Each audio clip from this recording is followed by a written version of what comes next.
ಈಗ ನಾನು ತೆಲುಗು ತಮಿಳ್ ಹಾಡಿದ್ರೇನು ನನಗೆ ತೆಲುಗು ಬರುತ್ತೆ, ನಾನು ತೆಲುಗು ಮಾತಾಡ್ತೀನಿ, ಹಾಗಾಗಿ ನನಗೆ ತೆಲುಗು ಬರುತ್ತೆ, ನನಗೆ ತೆಲುಗು ಓದಕ್ಕೂ ಬರುತ್ತೆ.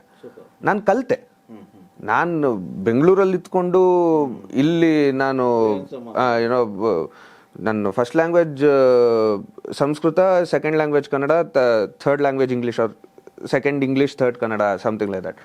ಸೊ ಅದು ಸ್ಟೇಟ್ ಸಿಲೆಬಸ್ಸಲ್ಲಿ ಬರೋ ಥರ ಆ ಥರ ಕಲಿತು ಕೂಡ ನಾನು ಇನ್ನೊಂದು ಭಾಷೆ ಹಾಡ್ತಾ ಇದ್ದೀನಿ ಅಂದಾಗ ಆ ಭಾಷೆ ಕಲಿಬೇಕು ಅನ್ನೋ ಒಂದು ಆಸಕ್ತಿ ನನ್ನಲ್ಲಿ ಹುಟ್ಕೊಂತು.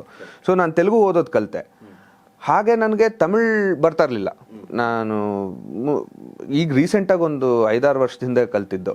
ಸೊ ಚೆನ್ನೈಗೆ ಹೋಗಿ ಅಲ್ಲಿ ಕೆಲಸ ಮಾಡಿ ಅಲ್ಲಿ ಅವ್ರ ಭಾಷೆ ತಿಳ್ಕೊಂಡು, ತುಂಬ ಫ್ಲೂಯೆಂಟಾಗಿ ಬರಲ್ಲ, ಅಂದರೆ ಈಗ ಕಾವ್ಯಾತ್ಮಕವಾಗೆಲ್ಲ ಮಾತಾಡಬೇಕು ಅಂದರೆ, ಸ್ವಚ್ಛವಾಗೆಲ್ಲ ಮಾತಾಡಬೇಕು ಅಂದರೆ ಬರಲ್ಲ, ಬಟ್ ಮ್ಯಾನೇಜಬಲ್. ಈಗ ಒಬ್ಬ ಇವನಿಗೆ ತಮಿಳು ಗೊತ್ತಿಲ್ಲ ಅಂತ ಹೇಳ್ಬಾರ್ದು, ಆ ಥರ ನನಗೆ ಅರ್ಥ ಆಗತ್ತೆ. ಬೇಕೇ ಬೇಕು, ಯಾಕಂದರೆ ಒಂದು ಉಚ್ಚಾರಣೆ ಮಾಡಬೇಕಾದ್ರೆ ಅದು ಕರೆಕ್ಟಾ ಇಲ್ವಾ.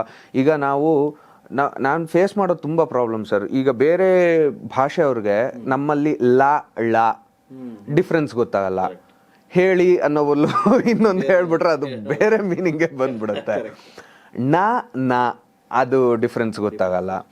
ಆಮೇಲೆ ತ ಥ ಮಹಾಪ್ರಾಣಗಳು, ಅಲ್ಪ ಪ್ರಾಣಗಳು, ಕೆಲವು ಅವ್ರಿಗೆ ಪ್ರೊನೌನ್ಸ್ ಮಾಡೋದಕ್ಕೆ ಸಿಕ್ಕಾಪಟ್ಟೆ ಕಷ್ಟ ಆಗುತ್ತೆ. ಇವಾಗ ತಮಿಳಲ್ಲೂ ಅಷ್ಟೇ ಲ ಳ ಳ ಇದೆ, ಅಳಗ್ ಅಂತಾರೆ.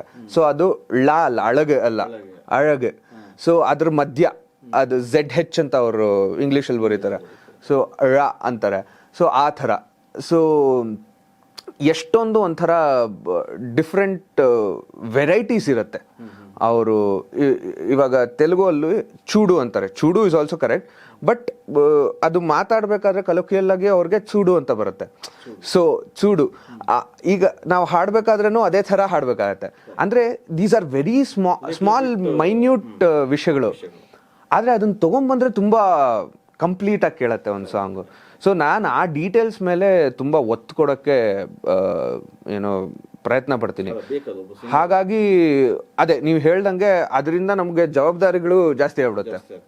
ಅವಾಗ ಏನಾಗುತ್ತೆ ಅಂದರೆ ಈಗೇನೋ ಹುಡುಗ ಏನೋ ಒಂದು ಮಾಡ್ತಾನೆ ಅನ್ನೋದು ಇರಬಹುದು, ಬಟ್ ಒಂದು ಸರ್ತಿ ನಾವು ತುಂಬ ಒಂದು ದೊಡ್ಡ ಮಟ್ಟಕ್ಕೆ ಹೋದ್ಮೇಲೆ ನಾವು ತುಂಬ ಅದನ್ನ ಕೇರ್ಫುಲ್ಲಾಗೆ ನಾವು ತೊಗೊಂಡು ಹೋಗ್ಬೇಕು. ಇವಾಗಲೇ ಇಷ್ಟು ಕೇರ್ಫುಲ್ ಇರ್ತೀವಿ, ಬಟ್ ಅವಾಗಿನ್ನ ಪ್ರೆಷರ್ ಜಾಸ್ತಿ ಆಗ್ಬಿಡುತ್ತೆ.